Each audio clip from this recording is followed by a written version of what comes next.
देवताओं की पराजय और मां के प्रकट होने की कथा है आज की। जब तीनों लोगों में धर्म अपने चरम पर पहुंच चुका था, असुरों का अत्याचार इतना बढ़ गया था कि देवता भी भयभीत हो गए। उन असुरों में सबसे शक्तिशाली थे शुंभ और निशुंभ। उनके साथ अनेक भयानक सेनापति थे, जिनमें चंड और मूंड तथा रक्तबीज जैसे राक्षस शामिल थे।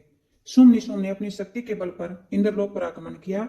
देवताओं और असुरों के बीच भीषण युद्ध हुआ, लेकिन असुरों की सेना इतनी प्रबल थी कि देवता हार गए। इंद्र, वरुण, अग्नि, वायु सभी अपने पदों से वंचित हो गए। तीनों लोकों पर असुरों का अधिकार हो गया। हारकर देवता अत्यंत दुखी और निराश हो गए। वे सब मिलकर हिमालय की ओर गए और वहां मां आदिशक्ति का स्मरण करने लगे। वे बोले, हे जगदम्बे, आप ही हमारी रक्षा कर सकती हैं, हमें इस संकट से बचाइए। देवताओं की करुण पुकार सुनकर मां पार्वती प्रकट हुई।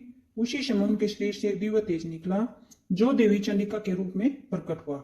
मां का यह रूप अत्यंत तेजस्वी और भयंकर था। उनके चेहरे से अपार शक्ति झलक रही थी।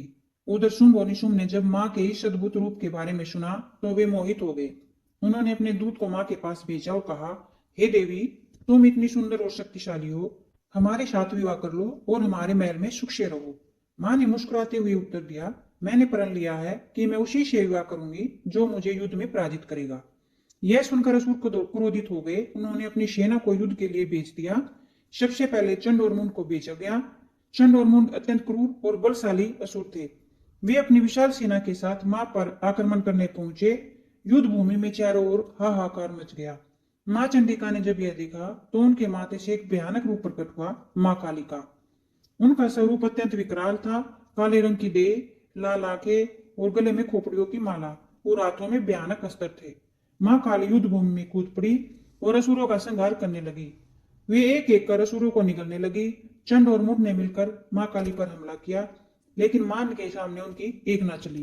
इसी समूह में मां काली ने दोनों का सिर काट दिया और मां चंडिका के चरणों में रख दिया। मां चंडिका ने प्रसन्न होकर कहा, तुमने चंड और मुंड का वध किया है, इसलिए आज से तुम चामुंडा के नाम से जानी जाओगी। अब असुरों में भय फैल गया, लेकिन युद्ध अभी समाप्त नहीं हुआ था। शुंभ निशुंभ ने अपनी सबसे भयानक सेनापति रक्तबीज को भेजा। रक्तबीज की शक्ति अत्यंत अद्भुत थी। उसके शरीर से जितनी भी रक्त की बूंदें जमीन पर गिरती, उतने ही नए राक्षस पैदा हो जाते। जब देवी और देवताओं ने उस पर हमला किया तो हर प्रहार के साथ उसकी रक्त की बूंदें गिरती और हजारों नए असुर पैदा हो जाते। देखते ही देखते युद्ध भूमि में शंकर राक्षस भर गए। देवता भयभीत हो गए। उन्हें समझ नहीं आ रहा था कि इस राक्षस का अंत कैसे किया जाए। तब मां चंडिका ने मां काली को आदेश दिया, हे काली, तुम अपने मुख को फैलाओ और रक्त बीज का सारा रक्त पी जाओ, ताकि उसकी एक भी बूंद जमीन पर ना गिरे।